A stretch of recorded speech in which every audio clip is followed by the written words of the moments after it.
Hellboy. Semilla de destrucción. Capítulo 3. Tras ser arrastrado a través del suelo de la mansión Cavendish, Hellboy cae al vacío, una sensación que, a pesar de su larga carrera como investigador paranormal, le resulta extrañamente distinta esta vez.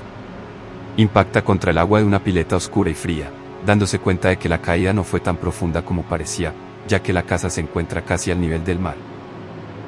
Mientras intenta orientarse, nota una presencia maligna que hace que su piel se erice, y lamenta la desaparición de Liz Sherman, quien fue arrebatada de su habitación por la misma fuerza que lo atrajo a él a ese lugar. En la penumbra de una estructura antigua con grabados de serpientes, Hellboy escuchó una voz familiar. Rasputín, vestido con una túnica oscura decorada con símbolos esotéricos, se manifiesta ante él. El individuo le habla sobre la sangrienta historia del lugar, donde hace 800 años los hombres adoraban y ofrecían sacrificios a la serpiente.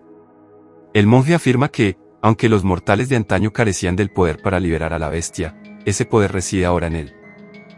El antagonista identifica a la serpiente como Ogdruhat, las 7 bestias, quienes se comunican con él a través de susurros en sueños. Le revela a Hellboy que él fue traído a este mundo hace 50 años con un propósito específico, estar a su lado en el Ragnarok y comandar el poder que será desatado sobre la tierra. Ante la oferta de cumplir con su destino, Hellboy responde con desinterés, rechazando la propuesta. El monje, sin embargo, le advierte que no está haciendo un ofrecimiento, sino dando una orden. Cansado del discurso, Hellboy saca su arma y le dispara directamente a la cabeza al monje. A pesar de recibir el impacto, el hombre permanece en pie mientras su rostro se deshace en fragmentos de energía antes de recomponerse. Sin mediar palabra, el monje lanza un ataque invisible que golpea a Hellboy con la fuerza de un submarino, lanzándolo violentamente contra las rocas y el agua. Mientras Hellboy yace herido, el monje le advierte que no vuelva a levantarle la mano, recordándole que él fue quien lo conjuró a este mundo y que puede borrarlo de la existencia de la misma forma. Hellboy nota con preocupación que ninguno de los amuletos y talismanes de protección que carga en su abrigo parece estar funcionando contra este enemigo. Al ver la increíble capacidad de regeneración de su oponente, Hellboy decide que, por el momento, su mejor opción es ganar tiempo hasta comprender a qué se enfrenta realmente. El misterioso adversario revela su identidad y pasado, relatando cómo hace 80 años en Rusia fue envenenado, disparado y arrojado al río Neva. Según su relato, en esas aguas heladas escuchó el llamado de la serpiente, quien le mostró su destino, presidir la caída de la humanidad. Ante la oferta de unirse a él en este apocalipsis, Hellboy responde con sarcasmo, rechazando ser su socio y afirmando tener otros planes.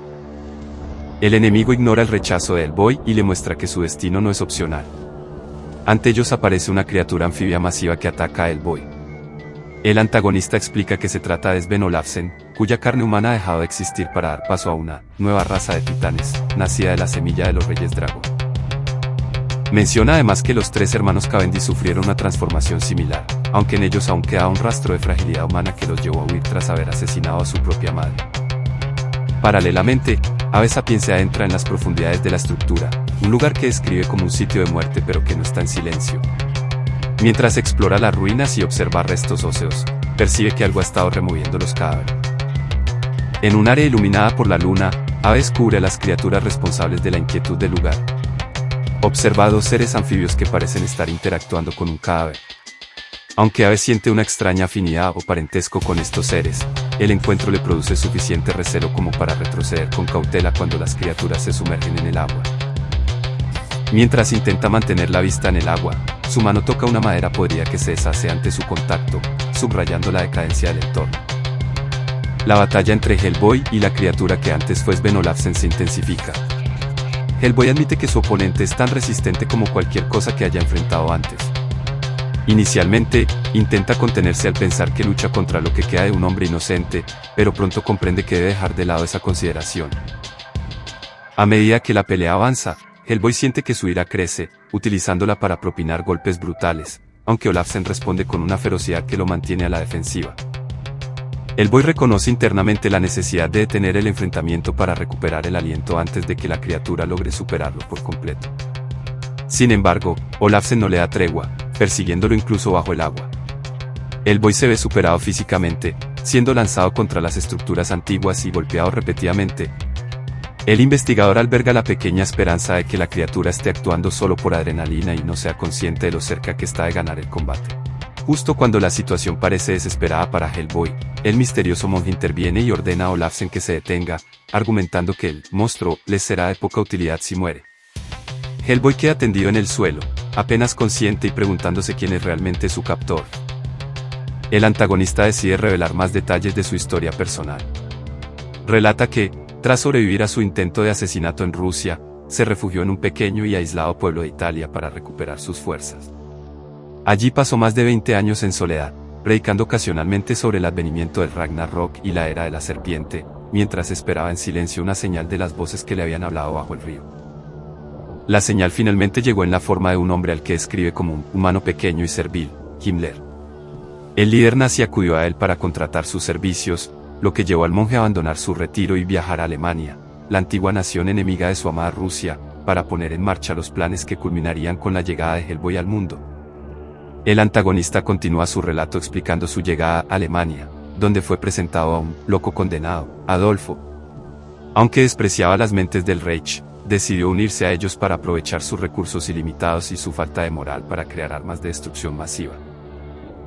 Trabajó de cerca con 3 científicos para desarrollar el proyecto Ragnarok, aunque secretamente se burlaba de ellos, pues sabía que ninguna mente o tecnología humana podría contener las fuerzas que el motor convocaría.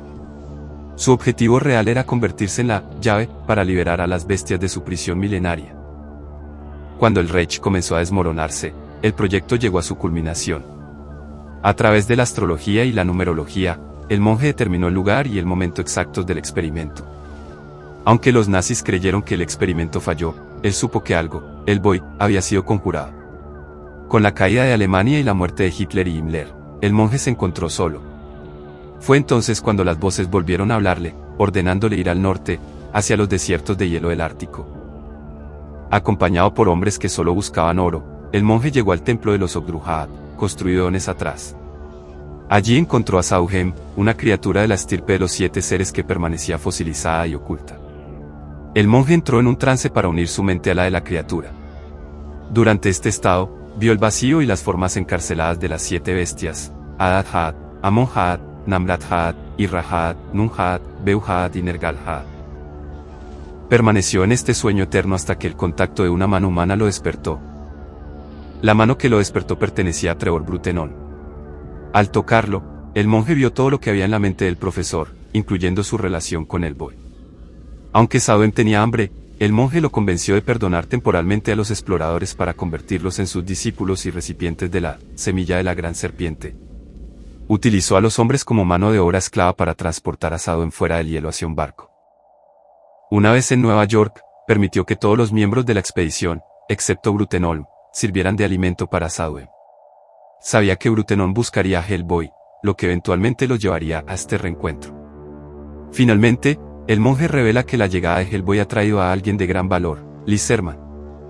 Hellboy observa con horror que Liz se encuentra presente, siendo utilizada como una fuente extraña de poder para acelerar el inicio del Ragnarok. Hellboy, aún debilitado, exige al monje que deje en paz a Liz Serman, argumentando que ella no tiene ninguna conexión con el origen de ambos. El antagonista responde con calma, asegurando que no tiene intención de dañarla físicamente, despreciando a los científicos que la estudiaron durante años sin comprender su don.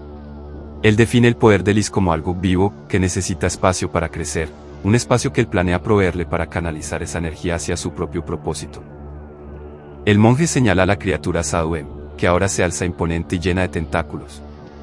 Explica que la entidad ha mejorado drásticamente su condición tras alimentarse de la carne de hombres en todos los puertos desde el Ártico y de absorber la vida de las aguas del lago antiguo.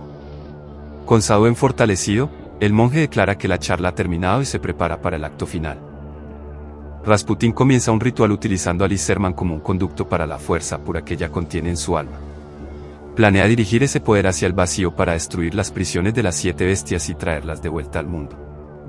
En un último intento, le ofrece a Hellboy unirse a él por voluntad propia para despertar el poder que duerme en su interior. Ante la negativa rotunda de Hellboy, quien le dice que se vaya al infierno, el monje responde con frialdad que no es necesario, pues el infierno está viniendo aquí. Mientras el caos se desata, Hellboy reconoce con total claridad que se encuentra en un problema serio y que necesita ayuda urgente. Sus pensamientos se dirigen a su compañero, preguntándose dónde estaba Besapien. En la profundidad de las ruinas, se observa a una Besapien aparentemente inconsciente o caído en el suelo, mientras cerca de él permanece la figura de un hombre sentado con un arma, rodeado de sombras y decadencia, sugiriendo que la ayuda que Hellboy espera podría no llegar a tiempo.